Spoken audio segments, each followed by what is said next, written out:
Good evening, ladies and gentlemen, and welcome to the Rock and Roll Palace. I'm Glenn Stetson. We're back on historic Highway 192 in Kissimmee, Florida today.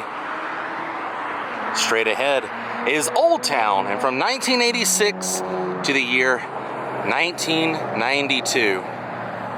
Right over here where the Shoney's now sits was a nightclub dedicated to all things 50s and 60s called Little Darlin's. And today we're going to be taking a closer look and a look back at Little Darlin's. Hi everybody, and welcome to the world of Micah. You know, anytime I have an excuse to come down here to Old Town on Highway 192 and bring you guys along, I do. And today we're going to be talking about Little Darlin's, a nightclub that was here at Old Town that was dedicated to all things 50s and 60s. They would have live musical acts. It was a pretty happening kind of place. But that's what we're talking about today. A look back at Little Darlin's and Wolfman Jack's. Now, let's take a closer look. So Little Darlin's was founded in Kissimmee, Florida in the year 1986. It was founded by Glenn Stetson of the doo-wop band The Diamonds and Richard J. Dick Milano. They founded it in 1986. It was a very popular Orlando area venue. Stetson and Milano were both co-executive producers for Live at the Palace. It was hosted by Wolfman Jack, and it was on the Nashville network, TNN.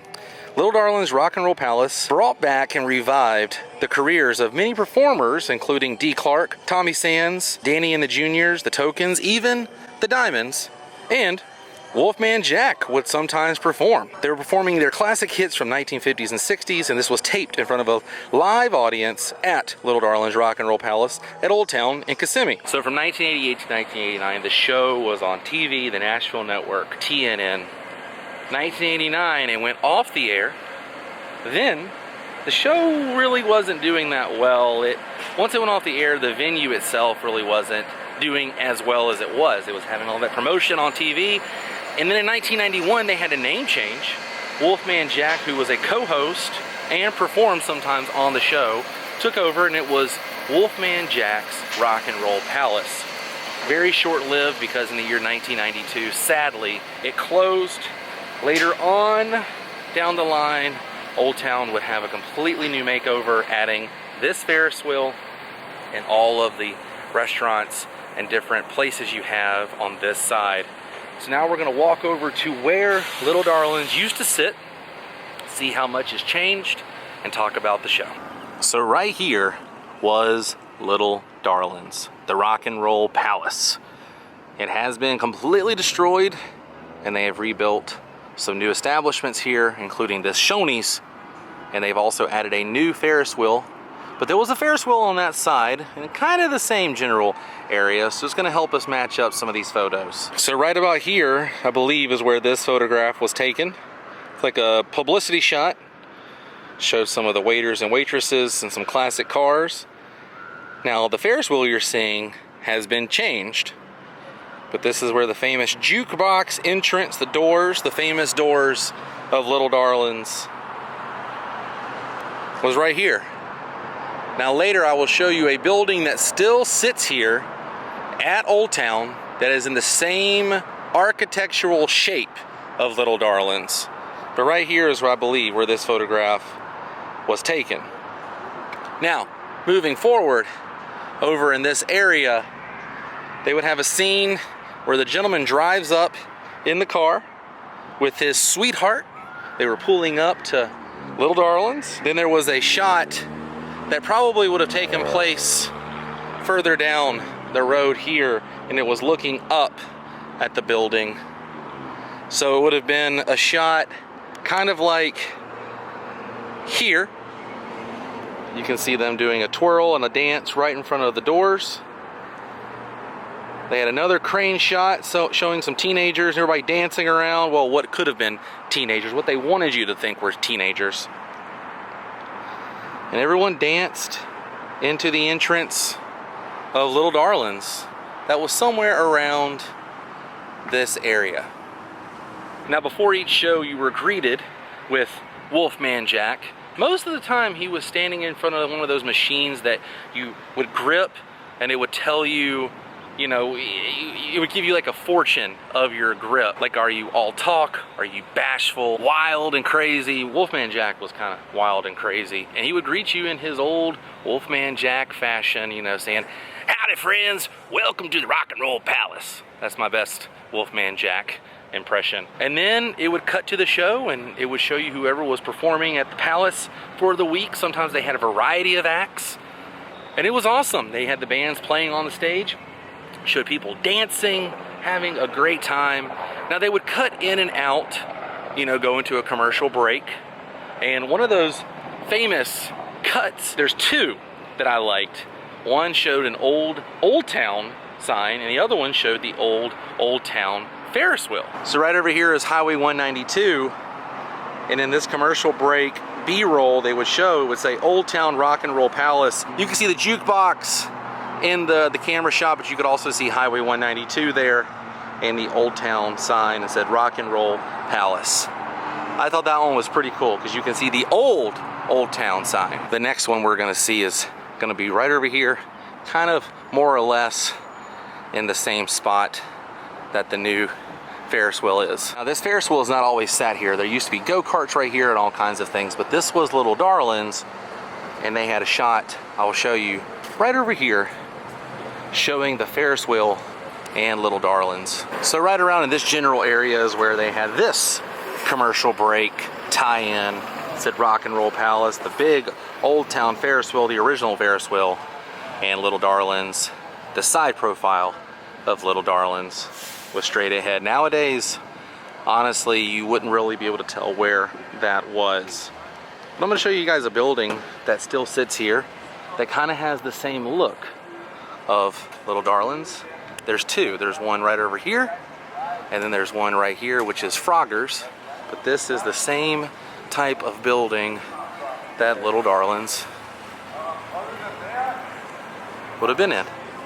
Right here. So the jukebox would have been like right there. Kind of has the same look. Even the same lights on the building. Pretty cool. So you can kind of get an idea of what Little Darlin's looked like as far as architecture goes the next time you visit this spot. So for a long time I thought this was Little Darlin's, just repurposed. Then doing some investigating, I figured out it's not. Little Darlin's used to sit right over there. Now in my personal opinion, I think Little Darlin's was way ahead of its time. You know, you got to think, the 50s and 60s with the 80s was only like a 30-year difference. So it was still kind of fresh. I believe if you brought something like that now here to Old Town, especially with the classic car shows, you know, still being popular and everything, I think it would do well. You know, the unfortunate thing is a lot of those performers from that era have either passed on or they're no longer performing. So it was at the golden age of that opportunity to revive some of those acts, but unfortunately once the show went off the air, it was hard for it to hold on, you know. So the next time you come over to this area and ride the Ferris wheel, look at this car and do anything over in this area, pay some respects to Wolfman Jack and all the guys and girls who danced the night away at the Rock and Roll Palace here at Old Town. I'm on a mission to find anything from Little Darlin's, whether it be a jukebox or that grip thing that Wolfman Jack would squeeze on during the opening, you know, credits of the show. There's a few places here I'm gonna walk around and see if any of that stuff is still here. And if you're ever trying to relive those glory days of Wolfman Jack's and Little Darlin's Rock and Roll Palace, you can head inside the Wound and Around record store. I call it the record store. They have all kinds of 50s and 60s memorabilia in here. And also, every Saturday, you can visit the Classic Car Cruise. It's been going for over 30 some odd years here at Old Town. It's always a good time. Classic music, classic cars, has that Little Darlin's feel to it. You can also visit the Sweet Dreams ice cream shop here. They have a 1950s feel on the inside with the booths, even a jukebox inside. Now this is not the sign, but this is how the sign looked from that commercial bumper that I showed you guys, the little tag they would use before they went to a commercial break.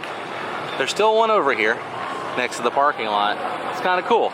The one place that I thought would have the grip game, the little arcade over here, doesn't have it, sadly. Who knows? Maybe that was Wolfman Jack's own private game that he just used. But who knows what happened to all those old props. I did walk around and try and find it though. No luck. Now in a few of the episodes, I did see Wolfman Jack standing in front of the Nashville Network trailer. It had the Nashville Network TNN logo on it, so maybe they filmed everything of his intros inside the trailer. They stored all the filming equipment. Not sure. You know, a lot of that stuff is movie magic, man. They could be filming it in some tiny little closet and make it seem like it was filmed somewhere else. You never know. But I was hoping I could find something from Little Darlins. Pretty much all we have is memories.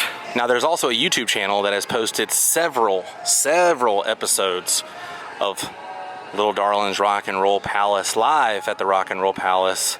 I will put a link to that channel down in the description box. You guys can watch some of the episodes for yourself and kind of get a feel of Little Darlins. Now every now and then you can find some classic performers on this stage performing who used to perform at Little Darlins. I've seen videos and pictures of that happening right here on the Old Town stage. Now if there was ever a styled place like Little Darlins to come back, would you want to go? I would.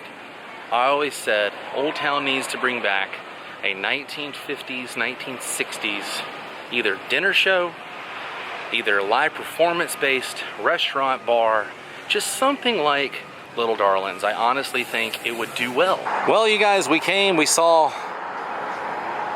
we kind of pinpointed where Little Darlins Rock and Roll Palace was here at Old Town, Kissimmee, Florida.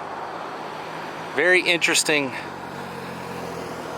nightclub here, night spot, and filming location for a TV show at Old Town. Been wanting to do this for a while just to pay tribute to a long lost, some would consider a roadside attraction here at Old Town. And I did it for the fans who came out to Old Town to dance the night away at Little Darlins. But I think our adventure for today has come to an end. Which means it's time to say goodbye. If you enjoyed this episode, please click the thumbs up button. The next time you're here at Old Town in Kissimmee, tell them World of Micah sent you. And check out that channel who has posted all the episodes, a lot of episodes from Little Darlins. And also comment below if you ever got to visit Little Darlins, if you danced Little Darlins, if you saw Wolfman Jack or Glenn Stetson. Let me know. I'm very, very curious. I'll see you guys on the next adventure. Until then, stay weird. Goodbye. Hey, everybody. We'll see you again next week. Same time, same palace. Ha! All right, yeah. Hey. Lovable. All right, eh?